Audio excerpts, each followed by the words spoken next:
अस्सलाम वालेकुम, good morning everyone, how are you all. कैसे हैं आप सब। उम्मीद करती हूँ कि आप सब भी बिल्कुल ठीक होंगे और अल्हम्दुलिल्लाह हम भी बिल्कुल ठीक हैं।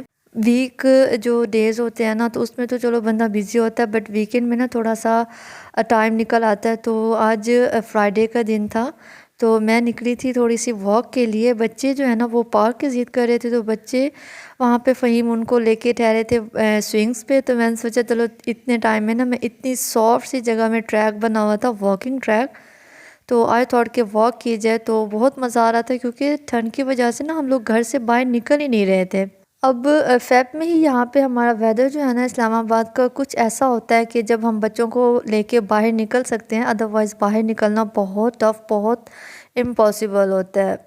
तो बच्चे भी थोड़ा सा रिलैक्स फ़ील करते हैं जब वो without jackets and without caps हों। अभी हुदा को मैं फिर जैकेट्स एंड कैप पहना देती हूँ, बट बड़ों दोनों को ना मैं जैकेट्स और कैप नहीं पहनाई थी क्योंकि बहुत ज़्यादा बच्चे ना इरिटेट भी हो जाते हैं कि मामा अब हमारी बस हो गई है। क्योंकि हम खुद भी मदर्स जो है ना, जितना भी हम घर में काम करें तो हम खुद भी इरिटेट हो जाते हैं वार्म स्टफ़ पहन पहन के। तो बहुत ज़्यादा आज हैप्पी हो रहे थे बच्चे, बहुत खुश हो रही थी, स्लाइड ले रही थी क्योंकि समर का वेदर है ना और स्प्रिंग का वेदर, तो वो मेरा भी फेवरेट है और बच्चों का भी फेवरेट है। अच्छा जी, पार्क के बाद हम चले गए थे रमज़ान के लिए भी कुछ ग्रॉसरी करनी थी और नेक्स्ट मंथ की भी कुछ ग्रॉसरी करनी थी। रमज़ान की मैंने इसलिए ग्रॉसरी कर ली ताकि कुछ चीज़ें बाद में महंगी हो जाएंगी, as I told you in previous videos. इसलिए कुछ चीज़ें ना मैंने एक्स्ट्रा ले ली। एंड लाइक मुझे ऑर्गेनाइज़र लेने थे फ्रिज के लिए, फ्रिज को ऑर्गेनाइज़ करना था, तो मुझे जो है ना वो रेक्टेंगल शेप में चाहिए थे, बट मुझे इस शेप में मिले। तो बट इट्स ओके, ये भी बहुत वेल एंड गुड थे क्योंकि मेरा इससे काफ़ी काम जो है ना वो बहुत आसान हो गया था और इसकी प्लास्टिक बहुत अच्छी वाली प्लास्टिक थी। अब इतना ज़्यादा जो थी ना ग्रॉसरी फैली हुई थी, मैस हुआ था, मुझे समझ नहीं आ रही थी मैं कैसे वाइंड अप करूँ। तो मुझे लगा कि सबसे पहले ना मैं वेजिटेबल्स एंड फ्रूट्स को ही वाइंड अप करूँ, तो ऐसा ऐसा फिर सारी चीज़ें जो है ना वो स्मूथली सेट हो जाएंगी। तो बस यहाँ पे ग्रेप्स जो है ना वो मैंने इस ऑर्गेनाइज़र में डाले। और रमज़ान के लिए मुझे बनाना था अदरक और लहसुन का पेस्ट, जिंजर गार्लिक पेस्ट जो होता है ना, तो उसके लिए मैंने काफ़ी ज़्यादा क्वांटिटी में ना जिंजर ले ली। बट इसको जो मैंने है ना बॉक्स में फ़िलहाल रख दूँगी फ्रिज में, लाइक दिस के इस बॉक्स में भी मेरे पास जो है ना वो ग्रीन चिलीज़ हैं, तो ये भी बहुत सेफ़ रहती हैं, सिक्योर रहती हैं, ख़राब नहीं होती। और इसी तरह मैंने ना इन बॉक्स में अपनी वेजिटेबल्स एंड फ्रूट्स जो है ना वो ऑर्गेनाइज़ कर लिए। अच्छा, ये है ऑरेंज जो है ना कैरेट, इसको चाइनीज़ कैरेट बोला जाता है। मोस्टली ये हमारे घर में बहुत ज़्यादा यूज़ होती है और ये इसी सीज़न में ही आती है, विंटर में नहीं आती। तो जैसे मुझे ये वहाँ पे नज़र आई ना, तो मैंने इसको फ़ौरन से काफ़ी क्वांटिटी में ले लिया और इसको भी फिर मैं स्मॉल पीसेस में कट करके रख दिया ताकि जब मैं वेजिटेबल राइस बनाऊंगी तो पास्ता बनाऊंगी तो ये बहुत ज़्यादा मेरे घर में यूज़ होती है। तो इसको भी मैंने ऑर्गेनाइज़र में ऑर्गेनाइज़ करके रख दिया है। ऑर्गेनाइज़र ऑल दो कि वर्टिकल हो या फिर जो है ना स्क्वायर में हो या फिर रेक्टेंगल में, लेकिन यह है कि आप उसको लेने से पहले ये चेक कर लें कि आपकी फ्रिज में कितनी स्पेस है। अगर आपकी फ्रिज में इतनी स्पेस है कि आप किसी भी शेप का ऑर्गेनाइज़र अफोर्ड कर सकती हैं, then you can buy it easily. क्योंकि मैंने ये ऑर्गेनाइज़र इसलिए लिए, मेरी स्पेस जो है ना वो इतनी थी कि मैं इन 5 बॉक्सेस को आराम से जो है ना वो रख सकती हूँ। लाइक मेरे पास 3 बॉक्सेस जो है ना वो स्क्वायर में है और 2 बॉक्सेस जो है ना वो रेक्टेंगल में है। तो बहुत आसान मेरा काम हो गया, काफ़ी वेजिटेबल जो है ना वो स्टोर हो गई है। और जो नीचे वेजिटेबल का बॉक्स होता है ना, उसमें जो वेजिटेबल है ना वो डेली यूज़ की है, इसलिए मैंने उनको बॉक्स में नहीं रखा। जो वेजिटेबल बहुत कम यूज़ होती है तो उसको मैंने बॉक्स में ऑर्गेनाइज़ करके रख दिया है। अभी मुझे ना इस के लिए भी ऑर्गेनाइज़र चाहिए था, तो अभी वो मैं घर में ही देखूँगी, कोई बॉक्स पड़े होंगे मेरे पास तो वो मैं ऑर्गेनाइज़ करूँगी। तो अभी मैं इसका टेम्परेचर जो है ना वो हाई कर दूँगी क्योंकि विंटर में डाउन कर देती हूँ। वेजिटेबल्स हाई टेम्परेचर पे ना बिल्कुल सही रहती हैं, आपकी वेजिटेबल ख़राब नहीं होती। और जो शिमला मिर्च आपको मेरे डोर में नज़र आ रहे हैं ना, इनको भी मैंने निकाल के कट करके ज़िप लॉक बैग में डाल के फ्रीज़ कर दूँगी क्योंकि ये फ्रीज़र में ही सही रहेंगी, अदरवाइज़ ये नीचे सही नहीं रहती। तो यहाँ पे मुझे ना एक बॉक्स मिला है, मेरी पुरानी क्रॉकरी पड़ी हुई थी ना, तो ये उसी में मुझे मिला है, विदाउट लिड था क्योंकि इसका लिड जो है ना वो टूट चुका था। तो मैंने सोचा मैं इसको रिसाइकिल कर लूँ, इसको दोबारा जो है ना वो रीयूज़ कर सकती है। तो बस जो क्यूकम्बर्स हैं वो इसमें चले जाएंगे, कुछ चिलीज़ पड़ी हुई थी वो भी इसमें ऑर्गेनाइज़ हो जाएंगी। और छोटी सी मेरे पास बास्केट थी तो उसमें मैंने टमाटो अरेंज कर लिए, तो इससे भी काम आसान हो गया। ज़रूरी नहीं कि आप हर चीज़ बाहर से बाय करें, दराज से बाय करें। तो अब अगर आपके घर में इस तरह के छोटे छोटे ऑर्गेनाइज़र पड़े होते हैं ना, तो थोड़ा सा अगर हम कॉन्शियस होकर काम करें, ज़रा तवज्जो से देखें ना, तो हमारे घर में काफ़ी चीज़ें ऐसी पड़ी होती हैं जिनका हम कहते हैं कि शायद इनका यूज़ नहीं है, हम इनको फेंक देते हैं, बट उनका बहुत ज़्यादा यूज़ हो सकता है। इसलिए कहते हैं कोई चीज़ भी ना फेंके, कोई चीज़ भी वेस्ट ना करें, कभी भी कोई चीज़ भी आपके काम आ सकती है। अब देखिए ये बॉक्स पहले से कैसे इजी हो गया, हम आराम से जो है ना वेजिटेबल जो है ना वो नज़र आ रही हैं, आराम से मैं इनको उठा सकती हूँ। अदरवाइज़ जब वेजिटेबल उठाओ तो एक उठाओ तो दूसरी साथ आ जाती थी। तो ये ऑर्गेनाइज़र मुझे अच्छा लगा, तो अब अगर मैं और भी देखूँगी, नहीं तो अगर मुझे ना भी मिला तो फिर बाहर से एक दो बॉक्स जो है ना बाय करके यूँ मैं काम आसान कर लूँगी। तो ये था नेक्स्ट डे की वीडियो। और मैंने जैसे आपको बताया था कि मैंने रमज़ान के लिए जिंजर गार्लिक पेस्ट रेडी करना है, बट मेरे वाले शेकर में ना अदरक जो है ना वो नहीं हो रही थी, बहुत ज़्यादा अदरक टाइम लेती है। तो ये मैंने नीचे एक नेबर से मंगवाया था, उनका ये था ग्राइंडर, तो इसने मेरा काम बहुत जल्दी आसान कर दिया और 2 मिनट के अंदर अंदर सारा पेस्ट जो है ना वो रेडी हो गया था।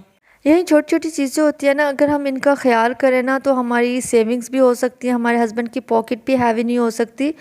तो छोटी छोटी चीज़ें हमें बहुत ज़्यादा सेविंग्स की तरफ लेके जाती हैं। और अगर हम ये सेविंग्स कर भी लें ना तो सीरियसली ये हमारे ही काम आते हैं। ये नहीं कि अगर हम सेविंग कर लिए हैं तो ये जस्ट हमारे हस्बैंड के काम है, कि हस्बैंड बेचारे भी तो हमारे लिए ही अर्न कर रहे होते हैं, हमारे लिए इतनी मेहनत कर रहे होते हैं। तो इसीलिए अगर हम भी उनका ख्याल करें, छोटी छोटी चीज़ें मैनेज करें, इस तरह के काम करें। देखिए अब ये जिंजर गार्लिक पेस्ट अगर लेने जाए ना 500 की ये बॉटल आती है, और मेरी घर में आराम से जो है ना वो 150 में बॉटल रेडी हो गई, 2 बॉटल्स। बस थोड़ी सी मुझे मेहनत हुई, मेहनत ही क्या, बस एज आ मैंने इसको ना किचन का वर्क ही किया था। और ये था नेक्स्ट डे। तो हम एक जगह ना ब्रंच पे इनवाइटेड थे और वहाँ पे हम गए हुए थे। कल सारा दिन जो है ना वो काम में लगी रही, तो नेक्स्ट डे मुझे नाश्ता भी नहीं बनाना था, तो बड़ी फ्रेश होके तैयार होके मैं आ गई थी यहाँ पे। थोड़ी सी ना ठंडी ठंडी हवा भी चल रही थी, तो बच्चों को ना मैंने थोड़ा सा वार्म स्टफ़ पहना दिए थे कि इनको ठंडी ना लग जाए। तो ब्रंच में काफ़ी चीज़ें थी, तो सबसे पहले मैंने बच्चों को ना वेजिटेबल नूडल्स निकाल के दिए, और मैंने अपने लिए निकाले थे पाए। ये मटन पाए थे और मैं इतना इनको मिस कर रही थी, मैंने पूरा विंटर पाए को ना बिल्कुल भी इंजॉय नहीं किया। तो जैसे ही आज मुझे नज़र आया ना, मैंने पूरी 2 पूरियाँ ली और साथ में मटन की पूरी प्लेट भर के, और इसको बड़े मज़े से मैंने इसको खा लिया था। मुझे फ़हीम कह रहे थे कि तुम पूरी प्लेट फ़िनिश कर लोगी, मैंने कहा जी मैं फ़िनिश कर लूँगी। तो और मैंने वाकई में फ़िनिश की थी, क्योंकि मैं इतने दिनों से मैंने इन पाए को ना मिस कर रही थी, मैं खा ही नहीं रही थी। और अरीज यहाँ पे ना थोड़ा शाय हो रही है कि मामा मेरी खाते हुए वीडियो ना बनाए, मेरी फ्रेंड्स जो है ना वो आपका व्लॉग देखती हैं तो मेरी ना बनाए। और कायनात का यहाँ पे थोड़ा सा मूड ऑफ था कि इसको स्विंग्स पे जाना था, बट मैंने इसको स्विंग पे नहीं जाने दिया। मैंने कहा पहले आप खाना फिनिश करेंगी देन यू कैन गो। तो बस ये आज का संडे का दिन जो था ना वो हमारा ब्रंच में बिज़ी हो गया था। वहाँ से हम 1 o'clock पे वापस आ गए थे, बट अरीज और कना स्टिल जो है ना वो बहुत ही बैड मूड में है कि हमें ना स्विंग्स लेनी है। बट यहाँ पे टाइम जैसे ही ओवर होना तो बस वो हर चीज़ वाइंड अप करने लग जाते हैं। तो बच्चों को फ्राइडे हम लेके गए थे पार्क, और वहाँ पे भी काफ़ी इन्होंने खाया पिया इंजॉय किया। फिर सैटरडे का भी दिन सही अच्छे वाला गुजर गया था, और अब संडे का दिन भी बड़ा मज़े का इनका हो गया।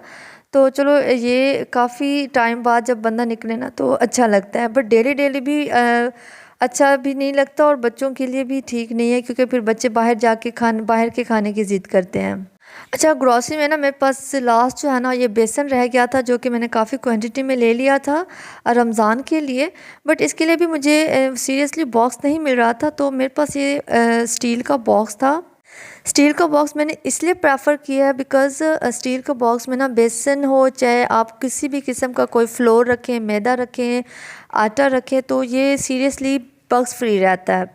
आप इसमें चाहे 3 से 4 मंथ्स भी आप इसको स्टोर करें ना, तो अगर आपका ये अंदर से बिल्कुल ड्राई है, मॉइस्चर फ्री है, तो आपकी चीज़ ख़राब नहीं होगी और काफ़ी टाइम के लिए सेफ़ रहेगी, सिक्योर रहेगी, और आप भी टेंशन फ्री रहेंगी। अच्छा इस बॉक्स से मुझे वैसे भी इतनी ज़्यादा मोहब्बत है, क्योंकि मैं इसको बहुत ख्याल से रखती थी। इसको मैं यूज़ नहीं करती थी, क्योंकि ये मेरे अब्बू जी ने मुझे इसमें ना काफ़ी देसी घी भेजा था जब हुदा पैदा होने वाली थी। तो जब माँ बाप इतने प्यार से चीज़ें भेजें ना, तो सीरियसली फिर दिल करता है कि ऐसी चीज़ें हम यूज़ ना करें। अगर यूज़ करेंगे ना तो उनकी रखी हुई चीज़ जो है ना वो ख़राब ना हो जाए। तो इसको मैंने काफ़ी दिनों से संभाल के रखा हुआ था, बट अभी भी जस्ट मैंने इसमें बेसन ही डाला, तो इससे सही रहेगा। मैं इसको फिर भी संभाल के रखूँगी। बस ब्रंच से वापस आने के बाद खाने का दिल तो किसी का भी नहीं कर रहा था, मेरा तो बिल्कुल भी नहीं, क्योंकि मैं तो इतने ज़्यादा पाए खा के आई थी। तो बस शाम के टाइम ना फिर मैंने सोचा कि चले बच्चों के लिए ना ओरियो केक बना लेती हूँ। तो ओरियो जो है ना वो मैंने ऊपर जस्ट स्प्रिंकल कर दिया। ओरियो डार्क चॉकलेट केक नहीं बनाया, और इसकी रेसिपी मैंने इसलिए शेयर नहीं की क्योंकि मैं आपको काफ़ी वीडियोस में बहुत ज़्यादा केक की वीडियोस शेयर कर चुकी हूँ, इसलिए मैंने इसको शेयर नहीं किया। इसकी जस्ट मैंने आउटलुक दिखाई है। तो बच्चों को भी मैंने शाम में यही केक दे दिया था, और मैंने और फ़हीम ने भी चाय के साथ यही केक खाया था। और अल्हम्दुलिल्लाह मेरा केक इतना स्पॉन्जी और इतना सॉफ्ट होता है ना कि इसको अगर मैं पूरा 1 वीक भी रख दूँ ना तो बिल्कुल भी ये ड्राई या हार्ड नहीं होता।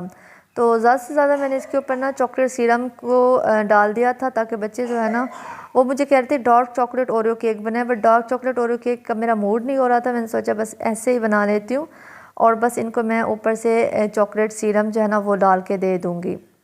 मेरा ये जब से मैं केक बच्चों के लिए बना लेती हूँ ना, तो बहुत ज़्यादा इससे भी मेरी बहुत ज़्यादा सेविंग हो जाती है। और वरना बच्चे ना हर रोज़ बाहर जाके एक बेकरी से इतने महंगी महंगी पेस्ट्रीज़ लेके आ जाती थी, और जो मुझे तो बिल्कुल भी पसंद नहीं थी।